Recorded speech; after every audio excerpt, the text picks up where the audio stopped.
Welcome back. 9:12 right now. New at 9. It's a new first-of-its-kind study shedding light on teenage relationships. Researchers found that stalking and harassment are startlingly common in American teen relationships. Numbers show that 48% of 12 to 18-year-olds who've been in a relationship have been stalked or harassed by their partner, and 42% say they have been the stalker or the harasser. That's neither way is that good news. Joining us right now with some advice for parents is licensed mental health counselor Shantala Boss. Good to see you. How are you, Shantala? You as well. I'm good, Amy. Thanks. So the numbers are shocking. Why are these numbers so high, or is it just that we're sort of figuring it out finally? I think it was because we're figuring it out finally. I think that there's a lot more attention now on online and the way that we verbally communicate instead of the physical abuse. And so it's more of a focus on it than ever before, and more people are noticing it. But I definitely believe it's always been around, but it's definitely more easily accessible to do this to someone, whether it be harass them or alienate them or bully them, because we have so many different social platforms that are able to be done on.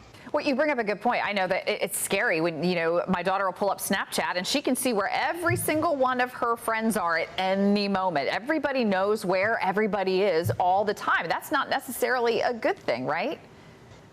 Right. Everybody knows what everybody's doing. People are more apt to feel left out.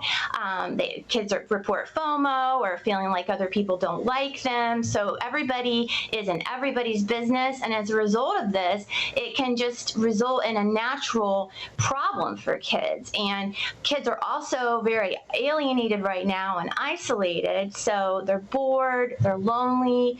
Kids that have decreased senses of self-esteem or self-worth are also victims a lot of this type of harassment. So we need to look for warning signs in teens as well and be aware of that so we know how to support them. Let's talk about the warning signs, because there is a certain kind of person who ends up in a relationship where they are either bullied or they experience some type of abuse, and then there's a certain type of person who fits that abuser stereotype too. Absolutely. And now more than ever, I think all teens are susceptible to this. They will come across an abuser no matter what, because they're all online, right? It's the teen's ability to deflect that behavior and to realize that they are experiencing abuse. And sometimes that's very difficult for teenagers because these abusers are cyclical. They will be extremely nice, they will be extremely complimentary, they will be over the top sweet, and then they will be abusive.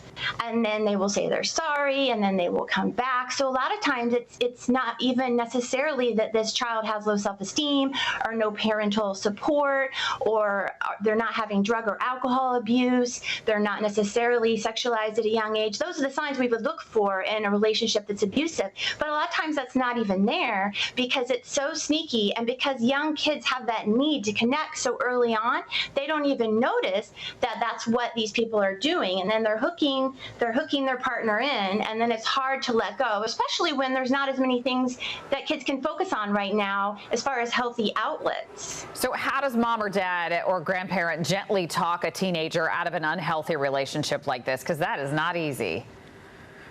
Not at all. Starting the conversation, just talking about, what kind of behaviors are happening, how they're feeling about the relationship, trying to help them come to their own conclusions, and then focus on the behavior that the perpetrator is doing, not necessarily the person themselves, because that can make a teenager defensive of their partner. But focus on the behavior, and what about the behavior possibly the teenager doesn't like or doesn't feel safe about, and then come up with a safety plan or a plan on how to help that child not feel so alienated. If you see them hiding their phone, pulling away from friends, acting extremely fearful of going out or doing anything without this partner, that's a warning sign, and it's time to open up the conversation and just kind of help them and support them and redirect them into more positive activities and with positive friends. Shantala Boss, great advice. Thank you so much for taking the time to be with us today.